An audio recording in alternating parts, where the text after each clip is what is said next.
Salam teman-teman. Pada hari ini saya akan mempresentasikan atau presentasikan tentang etika Kristen. Kita harus tahu dulu pengertiannya terlebih dahulu. Pengertian etika. Istilah etika berasal dari beberapa kata Yunani, yaitu ethos dan ethos, atau tak etika dan tak etika. Ethos berarti kebiasaan peradat. Ethos atau etikos berarti kesusilaan, perasaan batin atau kecenderungan hati dengan mana seseorang melakukan perbuatan atau tindakan. Selanjutnya, pada mulanya kata ethos berarti kandang sapi atau kuda. Dengan perkembangan bahasa kata ethos kemudian berubah artinya menjadi kebiasaan yang diatur adat. Dalam perkembangan bahasa selanjutnya, istilah ethos tidak hanya berarti adat kebiasaan, tapi juga mencakup sikap batin yang mendasari kebiasaan itu, seperti watak atau tabiat. Untuk membedakannya, maka digunakan istilah ethos untuk menunjukkan pada dasar kebiasaan, yaitu watak atau tabiat.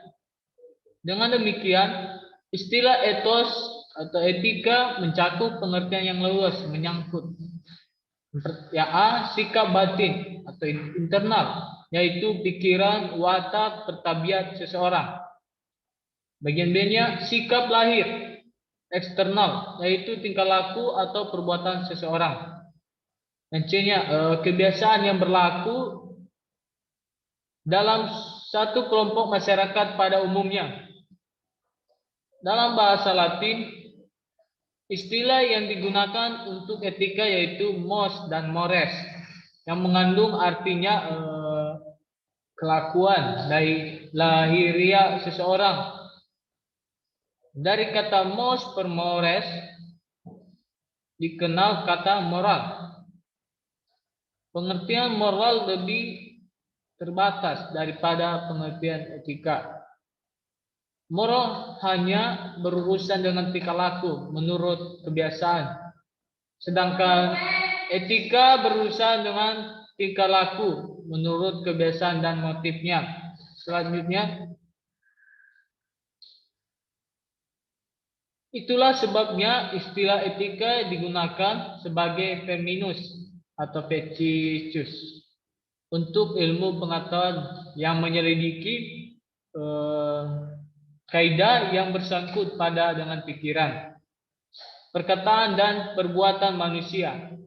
Dalam bahasa Indonesia, istilah yang memiliki pengertian etika adalah kata kesusilaan. Kata kesusilaan berasal dari bahasa Sanskerta yang berarti norma atau kaidah atau dasar hidup yang baik. Su artinya baik, sedangkan sila artinya norma atau dasar. Kesusilaan mengandung makna yang sama dengan etika karena ia bersangkutan paut baik dengan sikap batin maupun kelakuan lahir. Kita selanjutnya masuk dalam definisi etika. Definisi etika itu ada beberapa macam, kita harus ketahuinya dulu. Etika ada dalam semua kelompok masyarakat. Etika sebagai ilmu mula-mula yang diperkenalkan oleh kaum filsuf Yunani.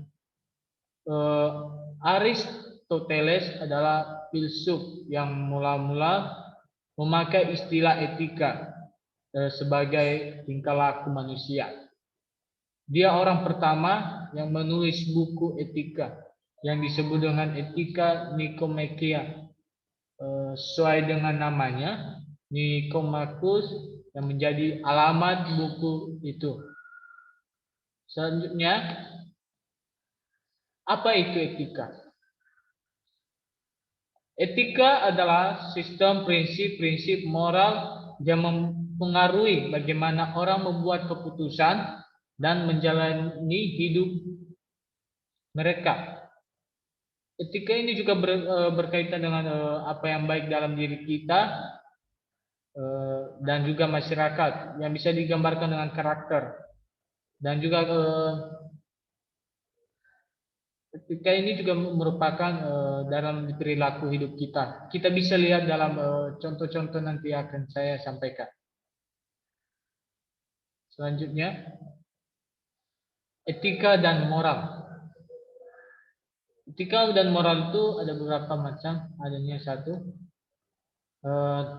Dalam bahasa sehari-hari, etika sering disamakan dengan moral, di mana kita menggunakan bahasa-bahasa yang kita pakai, atau bisa juga dalam etika itu dalam bahasa kita sendiri, atau bisa kita gunakan dalam bahasa sendiri, atau dalam bahasa sehari-hari kita.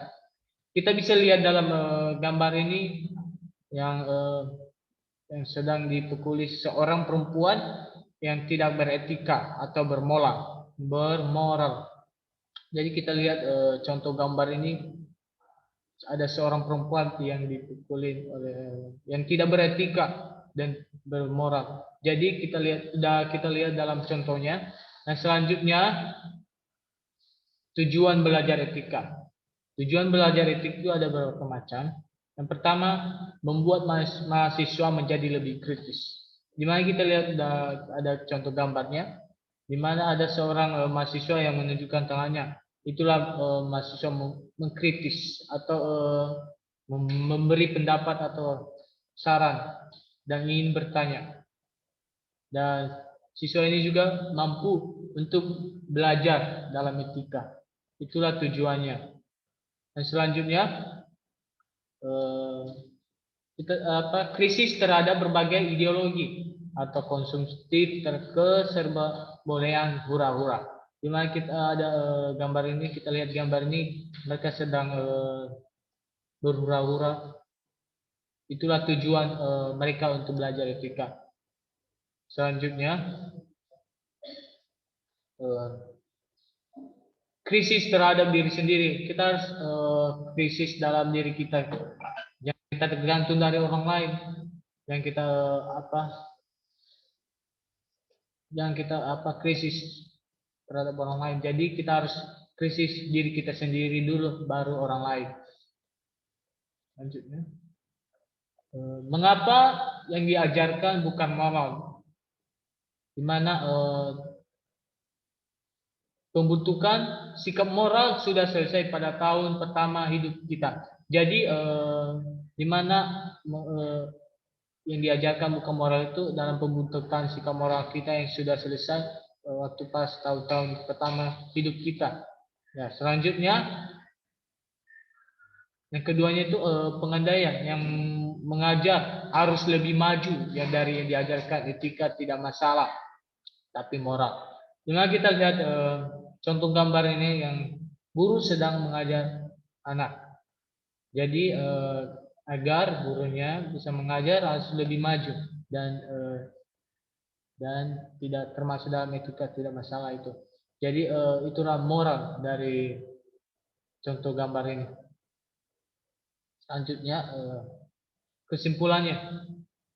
Jadi menurut KBBI, etika adalah ilmu tentang apa yang baik dan apa yang buruk, dan tentang hak dan kewajiban moral. Jadi etika juga merupakan dari perilaku kebiasaan dari dalam diri kita sendiri atau seseorang. Dan bisa etika itu dalam melakukan perbuatan dan dari perilaku kita sehari-hari. Jadi etika ini kita lihat dalam contoh-contohnya yang ada tadi, etika, moral, dan tujuannya. Itulah kebiasaan yang kita lakukan dalam kehidupan kita sendiri. Jadi yang kita ambil dari situ, kita harus lebih beretika lagi dan lebih baik. Jadi etika itu harus harus merupakan kebiasaan yang kita ambil dari kebiasaan buruk ya, tapi kita harus melakukan kebiasaan yang baik dengan jelas dan kita lakukan setiap hari. Dan sampai di sinilah presentasi saya mengucapkan sekian dan terima kasih. Tuhan Yesus memberkati. God bless you. Thank you.